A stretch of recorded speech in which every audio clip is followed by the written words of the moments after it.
Hello, my name is Austin Habish, the founder of Think Catholic, and you're listening to the Summa podcast, where we study St. Thomas Aquinas' Summa Theologiae in a way simple and insightful for anyone to understand. The Summa podcast is brought to you by Think Catholic. Taking 2 questions of the Summa a day, we'll seek to summarize St. Thomas's responses. Discovering the brilliance of Aquinas and his Catholic faith is day 292. So let's get started.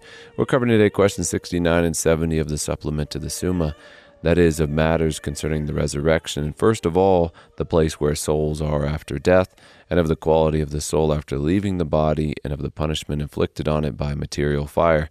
The translation that I always use in these podcasts is the one generously provided to me by Ave Maria Press, the 5-volume set translated by the Fathers of the English Dominican province, which you can now get at a discounted price from Ave Maria Press's site by typing in the code SUMMA10, and so here we go.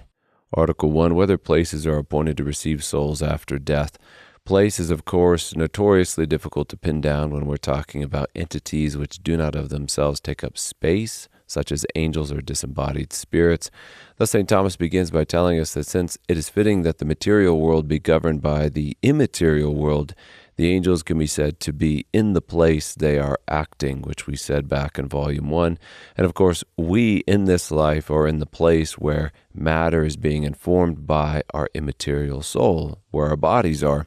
Yet after death, it is easiest to distinguish place, first of all, by the spiritual state of those participating or lacking participation in the beatific vision. And we will have more to say in the forthcoming articles, but to begin answering our article by quoting St. Thomas, he says, according as they more or less approach to the first substance, to which the highest place is fittingly assigned, namely God, whose throne the Scriptures proclaim heaven to be, wherefore we hold that those souls that have a perfect share of the Godhead are in heaven, and that those souls that are deprived of that share are assigned to a contrary place. Article 2, whether souls are conveyed to heaven or hell immediately after death, as the Council of Florence, which ended in 1445, defined. Also the souls of those who have incurred no stain of sin whatsoever after baptism, as well as souls who after incurring the stain of sin have been cleansed, whether in their bodies or outside their bodies, are straightway received into heaven and clearly behold the triune God as he is, yet one person more perfectly than another according to the difference of their merits. But the souls of those who depart this life in actual mortal sin or in original sin alone go down straightway to hell to be punished, but with unequal pains. Also, Scripture tells us, 2 Corinthians chapter 5, for we know that if the earthly tent we live in is destroyed, we have a building from God, a house not made with hands, eternal in the heavens. Therefore, just like on earth rocks fall down and fire rises according to the nature of things, so too a man in a state of grace metaphorically rises into heaven after death, unless he be impeded by venial sins, which will need to be cleansed beforehand. That's in a place called purgatory. You can see that described in 1 Corinthians chapter 3. And the man who dies an enemy of God falls into the place of torment described by the Council of Florence and as mentioned in Matthew chapter 25. Article 3, whether the souls who are in heaven or hell are able to go from thence. As our Lord taught us with the parable of Lazarus and the rich man also died and was buried, and in Hades, being in torment, he lifted up his eyes, and saw Abraham far off and Lazarus in his bosom. And he called out, Father Abraham, have mercy upon me, and send Lazarus to dip the end of his finger in water, and cool my tongue, for I am in anguish in this flame. But Abraham said, Son, remember that you in your lifetime received your good things, and Lazarus in like manner evil things. But now he is comforted here, and you are in anguish. And besides all this, between us and you a great chasm has been fixed, in order that those who would pass from here to you may not be able, and none may cross from there to us. And so, based on Luke 16, what St. Thomas takes up in this question is whether the damned or saints can visit us on earth via an apparition. And he says they can according to divine permission when it comes to those in hell or in purgatory for God's purposes. And when it comes to the saints, St. Thomas writes, the saints can appear when they will to the living, but not the damned. For even as the saints while living in the flesh are able by the gifts of gratuitous grace to heal and work wonders, which can only be done miraculously by the divine power, and cannot be done by those who lack this gift, so it is unfitting for the souls of the saints to be endowed with the power and virtue of their glory, so that they are able to appear wondrously to the living when they will, while others are unable to do so unless they be sometimes permitted. Article 4, whether the limbo of hell is the same as Abraham's bosom. Limbo means border, so is Abraham's bosom, the place taken from Luke 16, which we've already quoted, where Lazarus was. Is that also the border or the limbo of hell? Not the hell of fire or Gehenna, where the damned are, but also not heaven, where those who died in faith after Christ's paschal mystery now are. And this is the case. Aquinas writes here, the souls of the saints have not at all times had the same rest after death, because since Christ's coming they have had complete rest through enjoying the vision of God, whereas before Christ's coming they had rest through being exempt from punishment, but their desire was not set at rest by attaining their end. Consequently, the state of the saints before Christ's coming may be considered both as regards the rest it afforded, and thus it is called Abraham's bosom, and as regards its lack of rest, and thus it is called the limbo of hell. Article 5, whether limbo is the same as the hell of the damned. This is not the case, as we already mentioned. Limbo where Lazarus was, and the hell of the damned where the rich man was, who admits himself to be in torment. These two were clearly in two distinct places, separated by a chasm, as Luke 16 details. St. Thomas distinguishes here between the state of soul and the place of these two individuals. And we see that as regards the person in the limbo of hell versus the hell of the damned, there is quite a diversity of spiritual states, since Lazarus had that kind of rest, while the rich man was not, but was being tormented. However, when it comes to place, whatever that's going to mean for entirely spiritual things, St. Thomas writes the following: if we consider them as to the situation of the place, it is probable that hell and limbo are the same place, or that they are continuous, as it were, yet so that some higher part of hell can be called the limbo of the fathers. For those who are in hell receive diverse punishments according to the diversity of their guilt, so that those who are condemned are consigned to darker and deeper parts of hell, according as they have been guilty of graver sins. And consequently the Holy Fathers, in whom there was the least amount of sin, were consigned to a higher and less darksome part than all those who were condemned to punishment. Article 5, whether the limbo of children is the same as the limbo of the fathers. The limbo of children would be the place of those children who died in mortal sin only, and thus are deprived of the beatific vision only, but do not suffer from any personal sin, since they never reach the age of reason, wherein culpability is possible.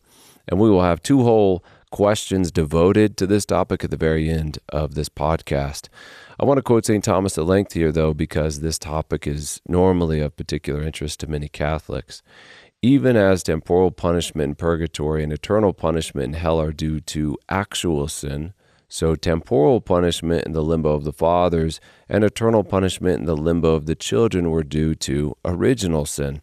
The limbo of the fathers and the limbo of children, without any doubt, differ as to the quality of punishment or reward.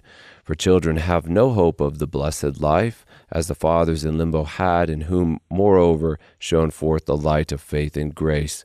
But as regards their situation, there is reason to believe that the place of both is the same. Article 7, whether so many abodes should be distinguished. If I could rephrase the question, ought there to be so many different places, again using that word place loosely, for souls dying in differing states? And this ought to be the case based on everything we've said thus far. However, allowing Aquinas to speak to us here, who answers this article succinctly, and he summarizes much of what we've covered thus far, he writes, the abodes of souls are distinguished according to the soul's various states. Now the soul united to a mortal body is in the state of meriting, while the soul separated from the body is in the state of receiving good or evil for its merits, so that after death it is either in the state of receiving its final reward or in the state of being hindered from receiving it. If it is in the state of receiving its final retribution, this happens in two ways, either in respect of good, and then its paradise, or in respect to evil, and thus, as regards actual sin, it is hell, and as regards original sin, it is the limbo of children. On the other hand, if it be in the state where it is hindered from receiving its final reward, This is either on account of a defect of the person, thus we have purgatory, where souls are detained from receiving their reward at once on account of the sins they have committed, or else it is on account of a defect of nature, and thus we have the Limbo of the Fathers, where the fathers were detained from obtaining glory on account of the guilt of human nature, which could not yet be expiated. We now turn to question 70 of the quality of the soul after leaving the body and of the punishment inflicted on it by material fire. Article 1, whether the sensitive powers remain in the separated soul. They remain in the soul as in a source, as the kind of faculties proper to the rational soul to exercise under normal circumstances.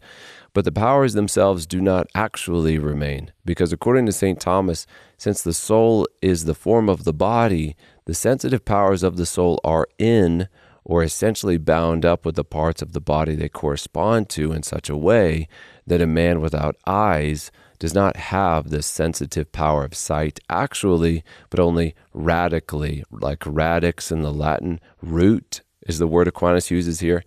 So it's contained in the soul like conclusions are contained in a principle.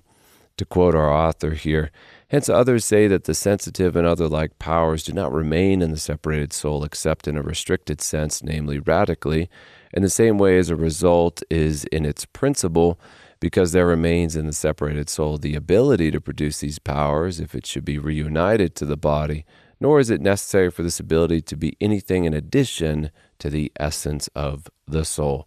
This opinion appears to be the more reasonable. Article 2, whether the acts of the sensitive powers remain in the separated soul.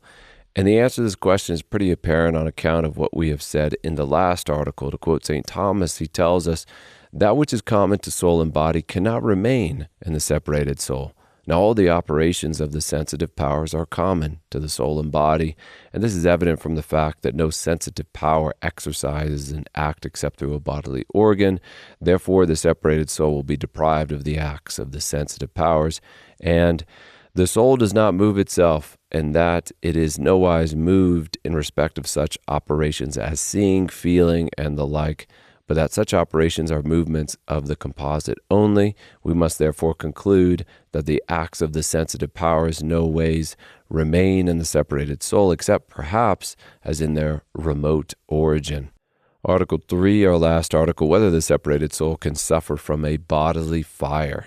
As Jesus Christ said, then he will say to those at his left hand, depart from me, you cursed, into the eternal fire prepared for the devil and his angels. St. Thomas explains that this suffering from fire is affected by the soul being supernaturally detained by the fire in such a way as it must remain in hell, in a way analogous, although quite dissimilar, to how the soul is pinned down to earth right now by its connection to the body. So the fire is real and really punishing the soul by keeping it in this place of torment separated from God.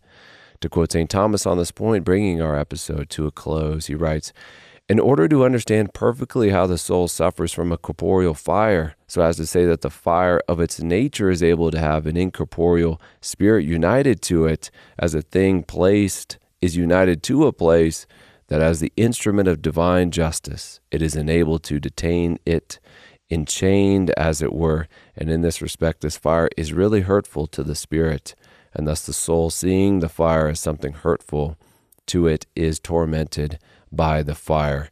And I'm going to assume the seeing here is a kind of intellectual knowing the fire.